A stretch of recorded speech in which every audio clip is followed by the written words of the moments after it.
वसईजवळच्या वर्सोवा सूर्या प्रकल्पाजवळ झालेल्या दुर्घटनेची आज मुख्यमंत्री पाहणी करणार आहेत। गेल्या 17 दिवसांपासून इथे बचाव कार्य सुरूच आहे। वसई खाडीजवळच्या ससुनघर गावात सूर्या पाणी पुरवठा प्रकल्पाच्या बोगद्याचं काम सुरू आहे आणि 29 मेला सिमेंटचा गर्डर कोसळून पोकलेनसह ऑपरेटर 50 फूट खोल खड्ड्यात गाडला गेलाय। अचानक तिथली माती खचल्यामुळे ही दुर्दैवी घटना घडली। गेल्या 17 दिवसांपासून इथे हे कार्य सुरू आहे। आढावा घेतला आमचे प्रतिनिधी प्रभाकर कुडाळकर यांनी।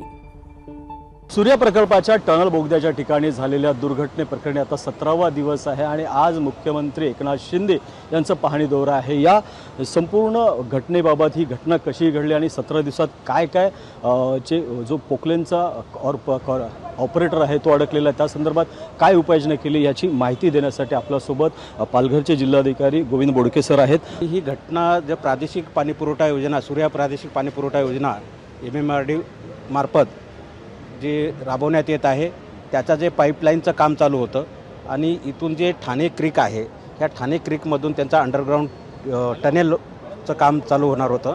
त्यासाठी जो शाफ्ट तयार केलेला होता त्या शाफ्टमध्ये त्या स्ट्रक्चर बनवून JCB मार्फत त्यांचं काम 120 चालू होतं। त्यावेळेस ही दुर्दैवी घटना 29 मे रोजी घडलेली आहे आणि आता आम्ही Indian army, Indian navy, coast guard आणि NDRF या सर्व एक्सपर्टच्यांना बोलवले आहे आणि ते रात्री त्याची पाहणी केलेली आहे आणि यानंतर आता ते इंडियन आर्मीच्या मार्गदर्शनाखाली हे रेस्क्यू ऑपरेशन करण्यात येणार आहे।